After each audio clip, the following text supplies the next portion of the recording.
E agora, você acompanha pela Rádio Rio de Janeiro o programa Estudo das Obras de André Luiz.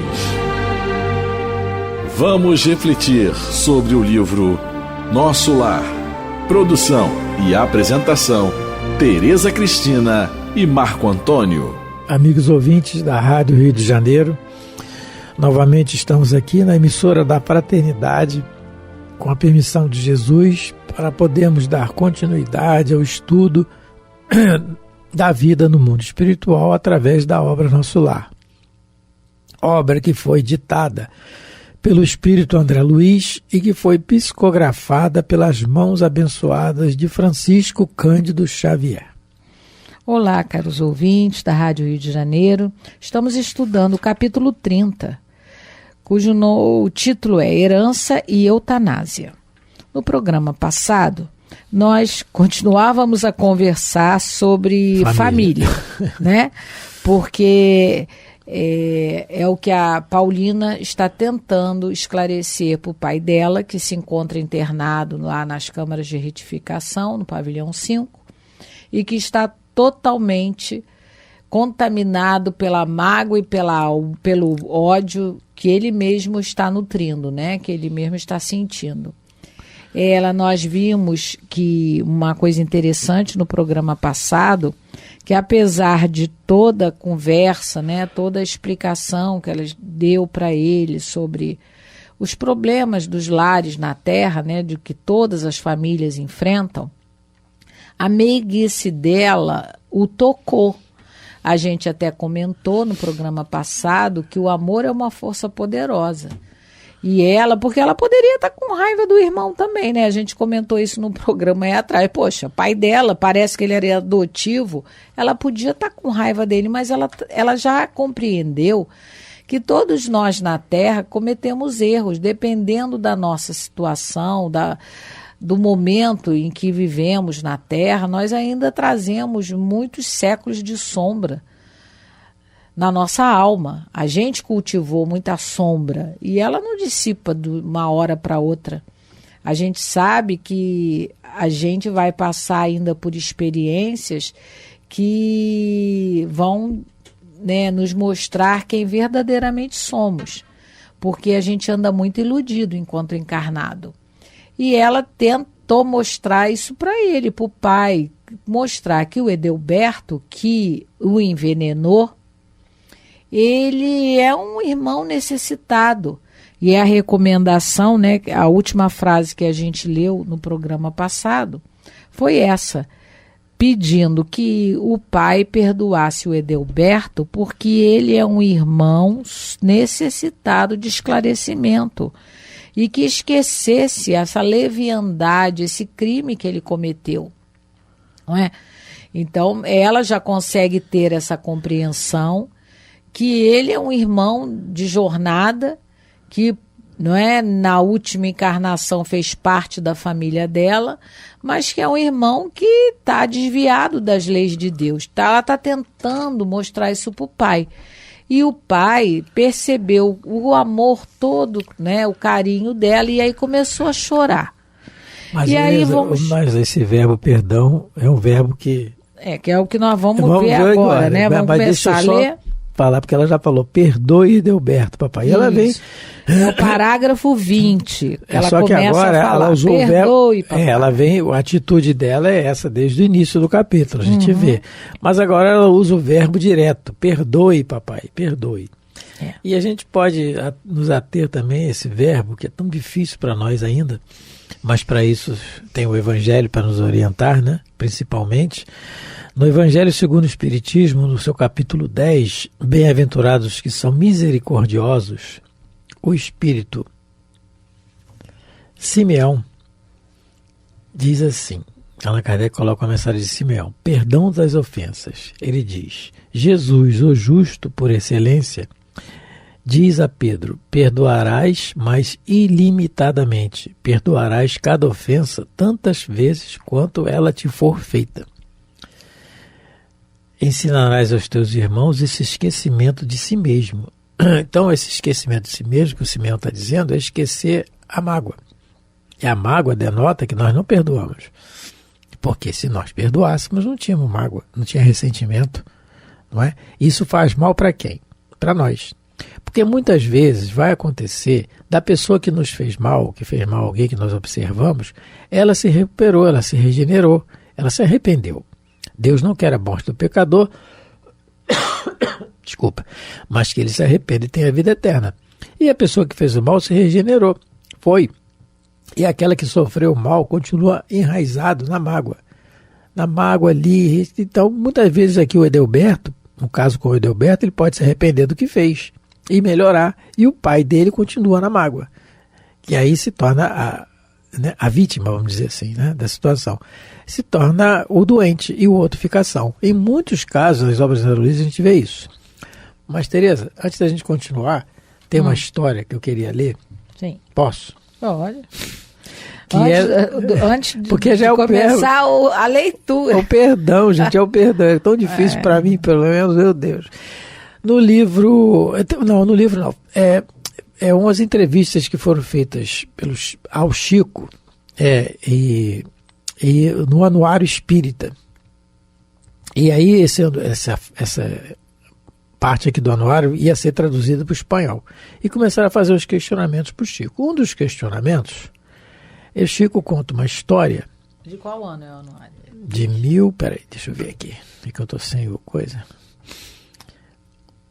Ele não diz aqui. Eu acho que é de 70 e pouco, de 72, se eu não me engano. Mas eu vou ver aqui, já respondeu, eu acho que é de 72. Mas ele diz assim, muito interessante, que tem a ver.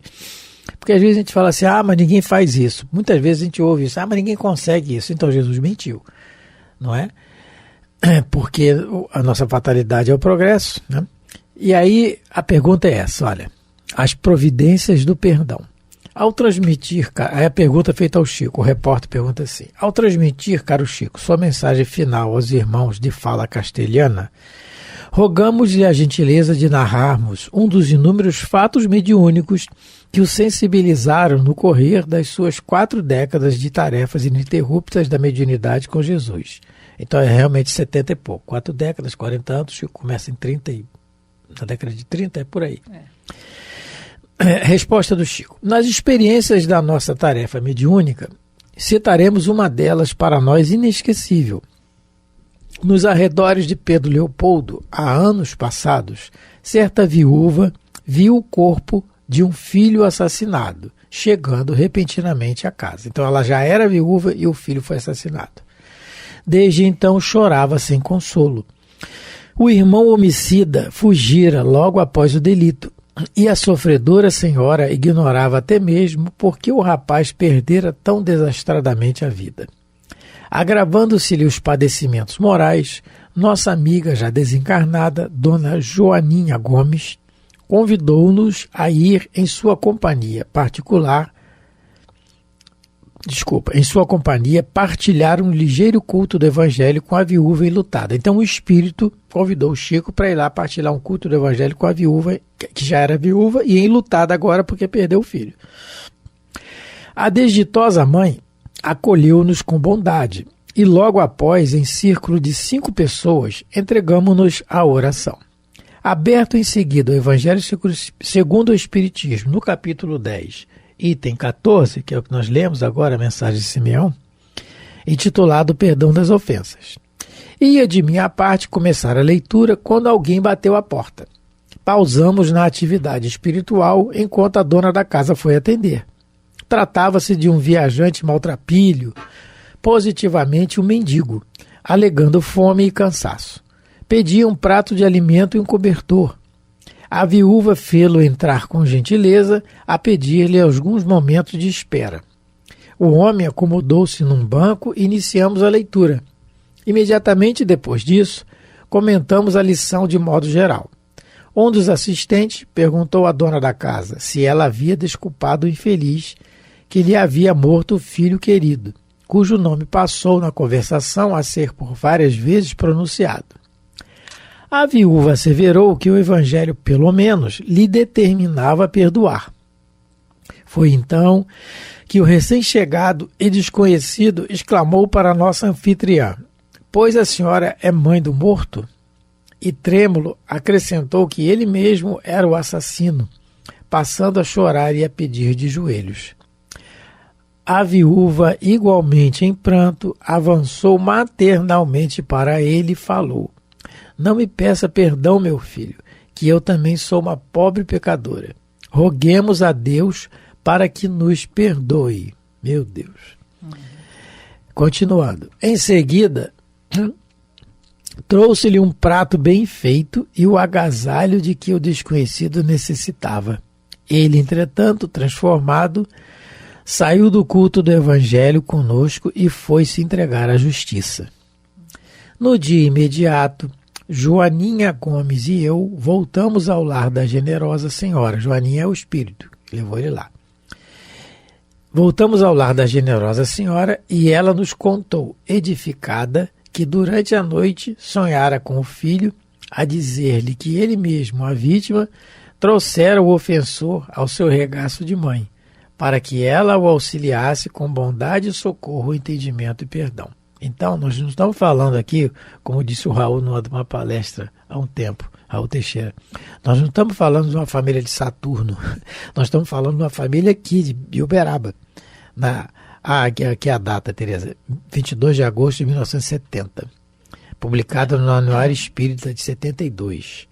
Então, essa entrevista foi em 1970 em Uberaba, e aconteceu, está aqui. É possível, é difícil, é muito difícil, só de ler aqui a gente já fica transtornado, é difícil, mas é possível. Né? Quem tiver interesse em ler sobre perdão, e todos nós devemos ter esse interesse, no livro O Consolador de Emmanuel, da pergunta 331, a pergunta 332 a 341, foram feitas várias perguntas ao Chico Xavier sobre perdão. Mas eu destaquei uma aqui que vem bem encaixar com a história que o Marco nos contou. Que o que a moça falou pro assassino? Meu filho, todos nós somos pecadores. Então, perguntaram ao Emmanuel, né? Porque o livro Consolador são perguntas que foram feitas ao Espírito Emmanuel, através de Chico Xavier, sobre vários assuntos. E da pergunta 332 a 341 é sobre perdão. Mas na pergunta 338... que é a seguinte: por que teria Jesus aconselhado perdoar 70 vezes 7? A resposta do Emmanuel: a Terra é um plano de experiências e resgates por vezes bastante penosos. E aquele que se sinta ofendido por alguém não deve esquecer que ele próprio pode também errar 70 vezes 7. Eu nunca tinha lido essa resposta, não. E aí, estudando para a gente conversar aqui no programa, eu vi que realmente, né, é uma outra interpretação da frase de Jesus. Porque todos nós podemos também errar 70 vezes 7. E erramos. É o autoconhecimento, sim, que Santo Agostinho pede para nós fazermos todos os todo dias. dia, toda hora. Então vamos lá. Começando a ler. Parágrafo 20 do capítulo 30. Perdoe Edelberto, papai. Procure sentir nele não o filho leviano, mas o irmão necessitado de esclarecimento. Estive em nossa casa ainda hoje, lá observando extremas perturbações. Mas antes da gente falar nessa perturbação, porque tem assunto também, porque a gente vai ver a lei de sintonia aqui funcionando, no livro Amigo, capítulo 16, o Emmanuel também tem uma página sobre o perdão que é muito interessante, falando que quem perdoa vive melhor. E a página é a seguinte: para viver melhor. Eu só vou ler uns pequenos trechos. A importância do perdão, de modo geral, ainda não foi claramente compreendida pelos companheiros da Terra. O espírito em estágio na Terra é o inquilino do corpo, que reside transitoriamente. e imaginamos o usufrutuário da moradia martelar a estrutura na sua casa em momentos de revolta. Quanto mais repetido o acesso de amargura e ressentimento, mais depredação em nosso prejuízo. Esse é o quadro da criatura habituada a reações negativas, no instante de prova ou desapego. E daí nasce muitas moléstias. Se tens mágoa contra alguém, observa que esse alguém não terá agido com os teus conceitos e pensamentos. E aí ele vai falar outras coisas. Ele diz que a criança é responsabilidade nossa e responderemos pela proteção ou pelo abandono, mas os adultos, porém, são donos dos próprios atos e não será justo chamar a nós as consequências das empresas a que se adaptem ou dos caminhos que escolham, tanto quanto não seria razoável atribuir a ele o resultado de nossas ações. Perdão e tolerância são alavancas da nossa sustentação de paz íntima. Desculpar faltas e agravos será libertar-nos de choques e golpes que vibraríamos sobre nós mesmos, criando em nós e para nós dilapidações e doenças de resultados imprevisíveis. É muito interessante, a página é maior, mas ele faz essa comparação, que todas as vezes que a gente não perdoa alguém, a gente está como inquilino de uma casa que vive quebrando a casa, porque a gente acaba usando de martelo para danificar a casa. Nós não somos inquilino do corpo, nós somos inquilino de um corpo físico. O ódio, a mágoa, faz com que a gente quebre essa nossa casa. E isso acaba... O que acaba a consequência? A consequência é doença. Né? Os médicos já estão colocando sobre isso. No livro, a gente está vendo que o pai da Paulina, se perdoasse o filho, estaria numa condição muito melhor. Mas ele está piorando a condição dele, porque ele está agasalhando o ódio, a mágoa contra o filho. E a gente vai continuar a ler aqui e vai ver que todos estão sofrendo, tanto ele no mundo espiritual como a família encarnada. Todos estão no desequilíbrio, porque eles estão se retroalimentando desse sentimento ruim, dessa mágoa, desse ódio, não é? Então vamos continuar a ler. Daqui desse leito, o Senhor envolve todos os nossos influídos de amargura e incompreensão, e eles lhe fazem o mesmo por idêntico modo. Olha aí a sintonia, olha aí o alimento que está sendo jogado para um e para outros. E está todo mundo doente. Nessa questão dos fluidos que ele fala, a gente ele está mandando para eles, né? Porque ela fala aqui, o Senhor envolve todos os nossos em fluidos de amargura. De ódio, de raiva, então, né? De tudo. Tudo pelo pensamento. Tudo começa no pensamento. São milhões e milhões de anos que nosso princípio inteligente levou para termos um pensamento contínuo. A gente não para de pensar, continuamente raciocinando. Por isso que Jesus o diz, nós podemos errar por pensamentos, atos e palavras. Porque antes de falar ou fazer, eu pensei. Não é? Mas nessa questão do fluido, que ele envolve, ela está dizendo que ele envolve os nossos, quer dizer, quem ficou em fluidos de amargura. No capítulo 14 do livro A Gênese, é intitulado Os Fluidos. É muito interessante. Allan Kardec coloca, no capítulo 14, no item, deixa eu só baixar aqui, no item 16, qualidades dos fluidos. Ele diz assim, tem consequências de importância capital e direta para os encarnados a ação dos espíritos sobre os fluidos espirituais, sendo esses fluidos o veículo do pensamento e podendo este modificar-lhes as propriedades, é evidente que eles devem achar-se impregnados de qualidades boas ou mais dos pensamentos que os fazem vibrar, modificando-se pela pureza ou impureza dos sentimentos. Os maus pensamentos corrompem os fluidos espirituais, como os miasmas deletérios corrompem o ar respirável.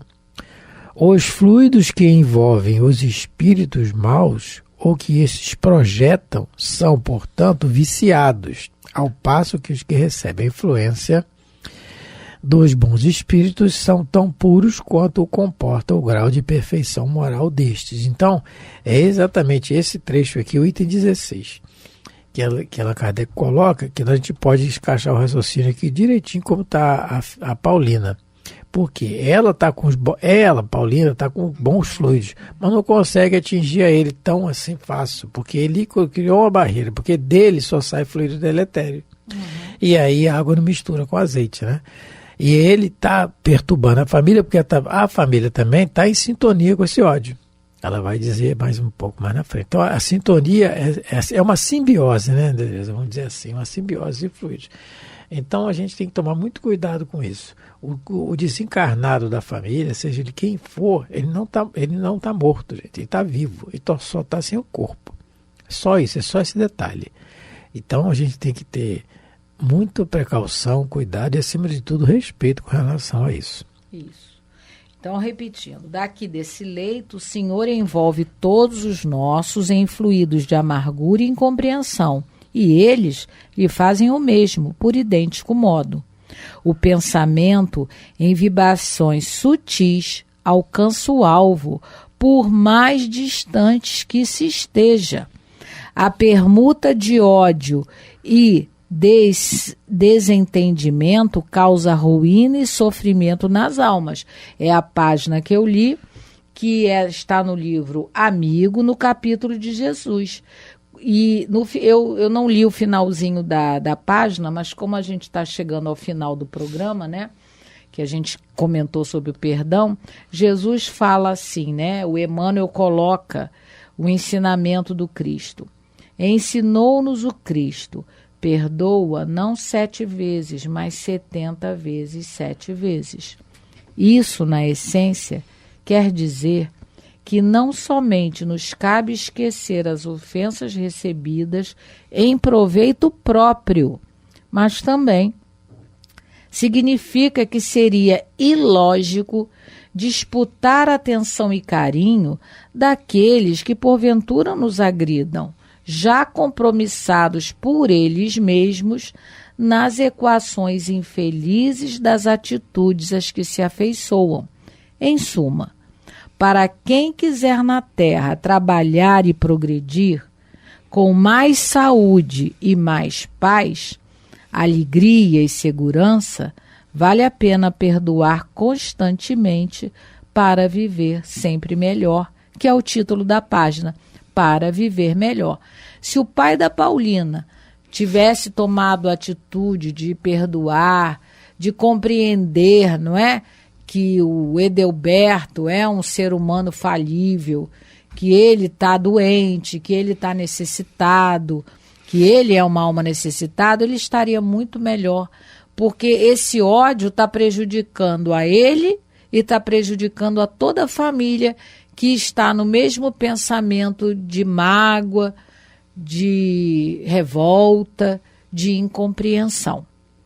Então, terminamos mais um programa, não é? É um assunto vasto esse do perdão, e como a gente ainda não está habituado a praticá-lo, é bom a gente sempre ler, reler, escutar as mensagens de Jesus sobre perdão, as mensagens dos bons espíritos, para a gente se acostumar a essa ideia mais frequentemente, né? Que Deus nos abençoe, que Deus proteja vossos lares, fiquem em paz. E lembrando sempre, Joana de Ângeles, o perdão é melhor para quem perdoa.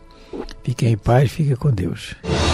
A Rádio Rio de Janeiro apresentou o programa Estudo das Obras de André Luiz.